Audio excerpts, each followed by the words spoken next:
De nombreux étrangers non résidents créent une SCI pour l'achat de leurs biens immobiliers en France. Quelles sont les conséquences fiscales de ce choix? Les impôts payés lors de l'acquisition de l'immeuble par la SCI sont exactement les mêmes qu'en l'absence de société.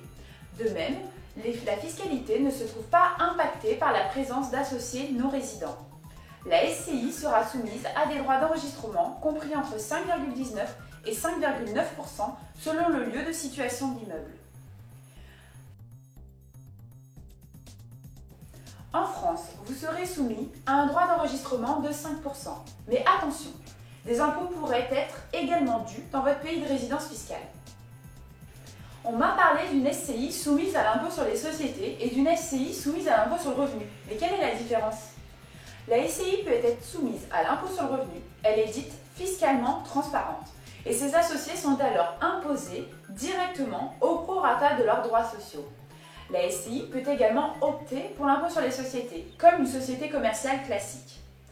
Pour l'achat d'un bien immobilier en France, il est généralement préférable d'opter pour une fiscalité à l'impôt sur le revenu. Il est à noter que si la SCI loue son bien meublé, elle sera soumise d'office à l'impôt sur les sociétés, ce qui pourrait avoir des conséquences dommageables lors de la revente du bien.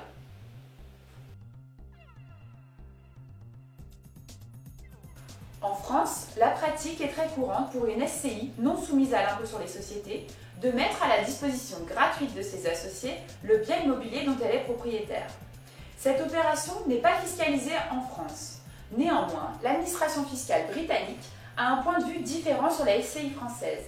Au regard du droit anglais, les associés britanniques de la SCI pourraient donc être imposés au Royaume-Uni à l'impôt sur le revenu sur la base d'un avantage en nature, benefit in kind, procuré par l'utilisation privée de la résidence secondaire. Afin de ne pas être pénalisé, il est nécessaire d'être bien conseillé lors de la constitution et de la gestion de la société.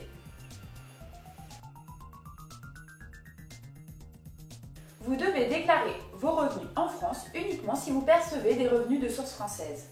Le principe est celui de l'imposition en France des revenus immobiliers. Toutes les conventions fiscales signées par la France donnent à l'état de situation de l'immeuble le droit d'imposer ses revenus. Il sera fait application d'un taux minimum de 20% et des prélèvements sociaux de 17,2%. Il est possible que le non-résident soit également imposable dans son propre pays de résidence. Tout dépendra alors, en présence d'une convention fiscale, de la clause relative à l'élimination des doubles impositions. Ainsi, en Belgique, l'administration fiscale assimile les revenus distribués par les SCI aux associés comme des dividendes taxables en Belgique. Il y a donc un cas de double imposition, car le contribuable non résident est imposé en France sur ses revenus fonciers et en Belgique sur ces mêmes revenus comme des dividendes.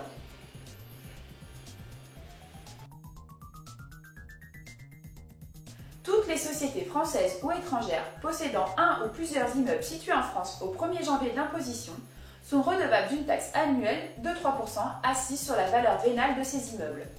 Néanmoins, lorsque la SCI souscrit chaque année une déclaration 2072, elle en est exonérée.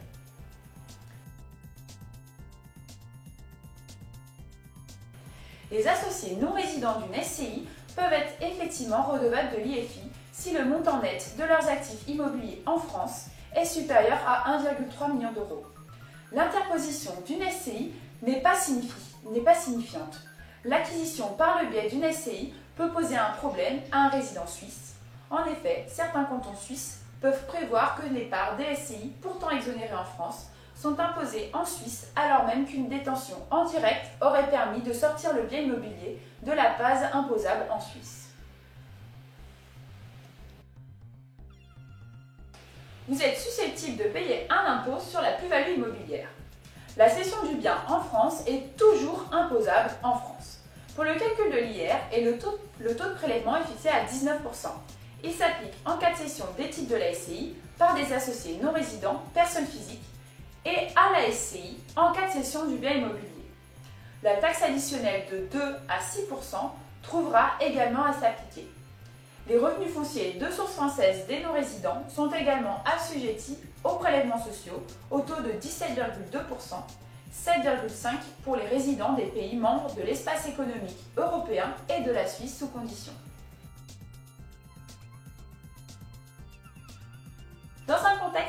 international, la transmission par succession ou par donation d'un patrimoine immobilier situé en France est bien souvent taxable en France. Les parts de SCI et les comptes courants de cette société sont concernés. Les conventions internationales sont rares, mais certaines peuvent être fort intéressantes car elles peuvent priver la France de son droit d'imposer, comme par exemple avec la Belgique, l'Espagne, Bahreïn ou les Émirats arabes unis.